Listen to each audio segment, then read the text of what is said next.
Assalamualaikum warahmatullahi wabarakatuh. Perkenalkan, nama saya Romanti, NIM C02213332. Di video ini saya akan membahas mengenai materi perbuatan melawan hukum. Adapun yang saya jelaskan yaitu yang pertama, definisi pengertian dari perbuatan melawan hukum, dan kedua, unsur-unsur perbuatan melawan hukum, dan ketiga, faktor-faktor yang menyebabkan hilangnya pertanggungjawaban dalam perbuatan melawan hukum. Perbuatan itu harus melawan hukum. Suatu perbuatan adalah suatu perbuatan melawan hukum apabila berlawanan dengan yang pertama yaitu hak orang lain.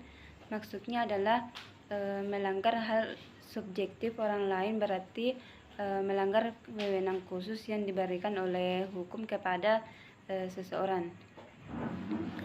Sifat hakikat dari hak subjektif wewenang khusus yang diberikan oleh kepada seseorang yang memperoleh demi kepentingannya. Kedua, kewajiban hukumnya sendiri.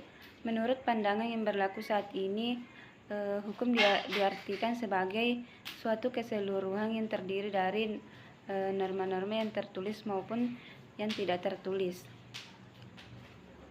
Yang dimaksud dengan suatu tindakan atau kelalaian yang berarti bertentangan dengan kewajiban hukum si pelaku adalah suatu tingkah laku yang berarti tentangan suatu ketentuan undang-undang. Ketiga, kesusilaan yang baik. Kaidah kesusilaan diartikan sebagai norma-norma sosial dalam masyarakat sepanjang norma tersebut diterima oleh anggota masyarakat dalam bentuk peraturan-peraturan hukum yang tidak tertulis. Yang keempat, keharusan yang harus diindahkan dalam pergaulan hidup masyarakat mengenai orang lain atau benda. Dalam pengertian ini, manusia harus tenggang rasa dengan lingkungannya dan sesama manusia, sehingga tidak hanya mementingkan kepentingan pribadi tetapi juga kepentingan orang lain. Dalam bertindak haruslah sesuai dengan ketelitian dan kehati-hatian yang berlaku dalam masyarakat.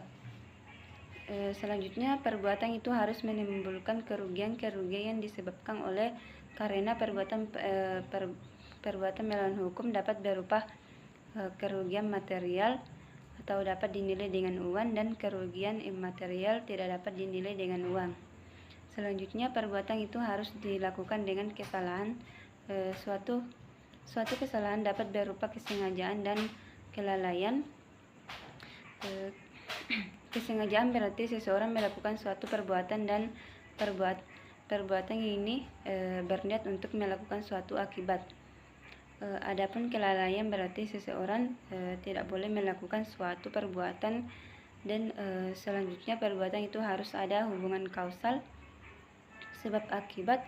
Hubungan kausal merupakan hubungan sebab akibat antara perbuatan melawan hukum dan kerugian. Hubungan kausal ini tersimpul dalam pasal 1365 KUHP yang mengatakan bahwa perbuatan yang karena kesalahannya menyebabkan kerugian, dengan demikian kerugian itu harus timbul sebagai akibat dari perbuatan seseorang. Jika tidak ada perbuatan sebabnya, maka tidak ada kerugian atau akibatnya.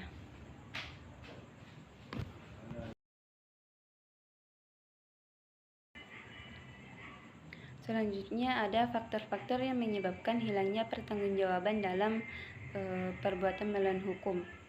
Pertanggungjawaban perbuatan melawan hukum, rasa keadilan pada masyarakat akan terciptanya apabila tiap-tiap anggota masyarakat bertindak sesuai dengan norma-norma dan hukum yang ada di masyarakat.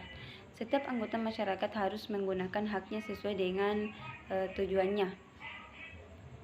Anggota masyarakat yang menggunakan haknya tidak sesuai dengan tujuannya yang menimbulkan kerugian pada orang lain, maka padanya akan dimintakan pertanggungjawaban sesuai dengan hukum yang berlaku.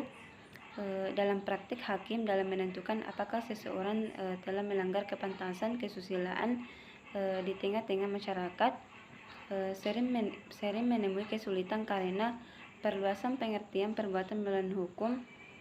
Maka apabila seseorang melawan kesusilaan dan kepantasan dianggap telah melakukan perbuatan melawan hukum, kalau hakim memenuhi kesulitan dalam menentukan ini, otomatis dalam menentukan ganti rugi, hakim juga menemukan kesulitan. Walaupun ada pertanggungjawaban atas perbuatan melawan hukum, namun ada juga hal-hal yang menyelapkan sifat perbuatan melawan hukum dari suatu tuntutan sehingga kepadanya tidak dapat dimintai pertanggungjawaban. Dan hal-hal yang dapat menyebabkan hilangnya pertanggungjawaban perbuatan melawan hukum dibedakan dalam dua golongan. Yang pertama yaitu yang berasal dari undang-undang. Yang pertama, hak pribadi. Pada umumnya seseorang tidak dapat membuat sesuatu perjanjian atas nama orang lain tanpa sepengetahuannya, misalnya menyewakan barang kepada orang lain atau pihak ketiga. Kedua, pembelaan diri. Dalam hal ini harus ada seseorang dari pihak lain baru bisa dilakukan pembelaan diri. Sifat melawan hukum lenyap bila mana seseorang dalam melakukan perbuatannya dapat mengandalkan bahwa hak pribadi yang menjadi dasar perbuatannya. Ketiga, keadaan memaksa overmatch. Menurut Subekti, untuk dapat dikatakan memaksa overmatch, keadaan di luar kekuasaan manusia dan memaksa, yang mana kerugian yang timbul akibat keadaan memaksa, kerugian tersebut tidak dapat dipastikan terjadi sebelumnya karena keadaan itu di luar kekuasaan manusia. Selanjutnya beliau mengatakan keadaan memaksa ini terbagi dua, yaitu bersifat mutlak atau absolut. Dalam hal ini tidak mungkin lagi melaksanakan suatu perjanjian, jadi tidak mungkin lagi untuk menuntut ganti rugi. Dan bersifat relatif atau tidak mutlak, yaitu berupa keadaan di mana perjanjian masih dilaksanakan tetapi pengorbanan yang sangat besar dari pihak melakukan kesalahan. Keempat, perintah jabatan. Perintah jabatan adalah melaksanakan tugas pekerjaan berdasarkan perbuatan yang berlaku dalam lingkungannya dan yang berasal dari hukum yang tidak tertulis. Hal yang melenyapkan sifat melanggar hukum yang tidak berasal dari undang-undang, misalnya wewenang untuk melanggar hak orang lain atas dasar persetujuan yang berhak.